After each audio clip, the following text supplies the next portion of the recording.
మనకి ముఖ్య అతిథిగా హాజరైన అసిస్టెంట్ కలెక్టర్ అజయ్ యాదవ్ గారికి, అదేవిధంగా ఈ కాలేజీ ప్రిన్సిపల్ గారికి, ఎక్సైజ్ డిపార్ట్మెంట్ సూపరింటెండెంట్ శ్రీనివాస్ గారికి, నా ఫ్రెండ్ రాంబాబు గారికి, ఎక్సైజ్ అఫీషియల్ అందరికీ కూడా గుడ్ ఆఫ్టర్నూన్.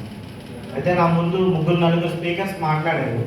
టోటల్గా డ్రగ్స్ గురించి మొత్తం ఇన్ఫర్మేషన్ అనేది ఇచ్చారు, వాల్యుబుల్ ఇన్ఫర్మేషన్ ఇచ్చారు.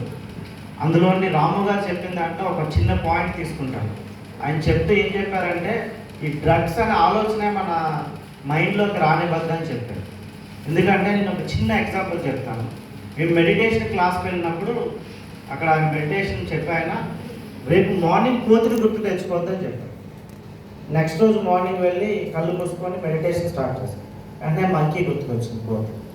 అలాగే 3 days చేయమన్నా. 3 days చేశాను. నేను కళ్ళు మూసుకోగానే గుర్తుకొచ్చింది ఏంటంటే కోతే గుర్తుకొచ్చింది.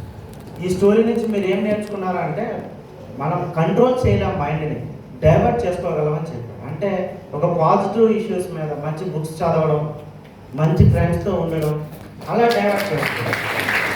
ఎందుకంటే పర్టికులర్గా మీరు యూత్, మీ ఆలోచనలే కీలకం. ఒక ఐఏఎస్ ఆఫీసర్ అవ్వాలని మీరు స్ట్రాంగ్ ఆలోచన ఉంటే డెఫినెట్గా యూ విల్ బి ఐఏఎస్ అవుతారు అనమాట. సో మీరు ఎప్పుడు కూడా దేని దగ్గర అంటే డ్రగ్స్ ఉన్నాయా, ఆల్కహాల్ ఉంది, ఇది కాదు. మీ ఆలోచనలు కేర్ఫుల్గా ఉంచుకోండి. మీ ఆలోచనలు అనేవి వివేకానంద చెప్పినట్టు పాజిటివ్గా ఉంటే అవి మిరాకిల్స్ చేస్తాయి. మీరు హై పొజిషన్లో ఉంచుతారు, హై రెస్పెక్ట్ ఉంటుంది, సోషల్ వాల్యూస్ ఉంటారు, మీ ఇంట్లో కూడా మంచి పొజిషన్లో ఉంటుంది. అదేవిధంగా రాము గారు చెప్తున్నప్పుడు ఇందాక చెప్పారు, ఒక చిన్న స్టోరీ చెప్తూ ఫైనల్లీ ఆయన వాళ్ళ మదర్ మీద అటాక్ చేయడం జరిగిందని చెప్తారు. ఆ స్టోరీలో మీరు ఆయనకి డబ్బులు లేవని. సో మనం ఇక్కడ ఎందుకు ఈ కాలేజీలో ఎందుకు పెట్టారు ఈ ప్రోగ్రామ్ అంటే, సో అక్కడ వాళ్ళ మదర్ మీద అటాక్ చేశారు.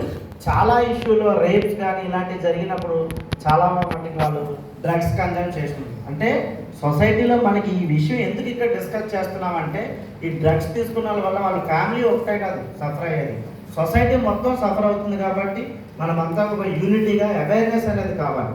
సార్ చెప్తున్నట్టు ఇప్పుడు గూగుల్లోకి వెళ్ళిపోయి ఏ డ్రగ్స్ ఉన్నాయి ఏమున్నాయి అది కాదు.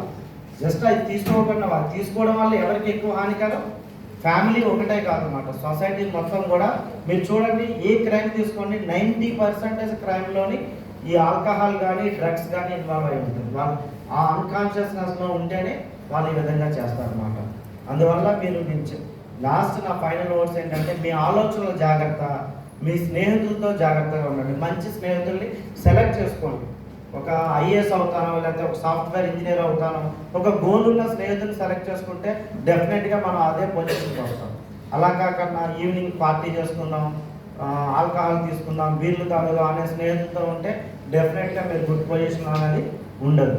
ఏదో ఒక పాయింట్. ఇంకొకటి ఏంటంటే, ఫ్రెండ్స్ అందరికి కూడా దీని గురించి అవేర్నెస్, సార్ చెప్పారు అది ఎంత యాక్ట్స్ ఎంత పవర్ఫుల్గా ఉంటాయి, దాని కాన్సిక్వెన్సెస్ ఎడిక్ట్ అయితే ఎంత ఉంటుందని చెప్పారు. అవి ఎప్పుడు కూడా గుర్తుపెట్టుకోండి, అప్రమత్తంగా ఉండండి. ఎందుకంటే సొసైటీలో కూడా యాంటీ సోషల్ ఎలిమెంట్స్ వల్ల ఒకప్పుడు మేము స్కూలింగ్ వెళ్ళినప్పుడు మాకు ఈ డ్రగ్స్ గురించి వాటి గురించి తెలిసేది కాదు. ఎందుకంటే మేము వినలేదు మాట గంజా ఇలాంటివన్నీ. ఇప్పుడు మొన్న ఎక్కడో జగిత్యాల్లో చిన్నపిల్లలు చాక్లెట్స్ దాంట్లో వచ్చినాయండి. అంటే ఏంటంటే ఈ సొసైటీలో ఈ యాంటీ సోషల్ ఎలిమెంట్స్ వల్ల ఎంటర్ అవుతున్నాయి అన్నమాట. దీన్ని ఎలా తప్పుకోవాలంటే చిన్న ఎగ్జాంపుల్, ట్రైన్ వస్తే ఏం చేస్తాం, ట్రాక్ పక్క తప్పకుండా ట్రైన్ వెళ్ళిపోతుంది, అంతే. అది చిన్నది చేస్తే సరిపోతుంది. Thank you very much sir. Thank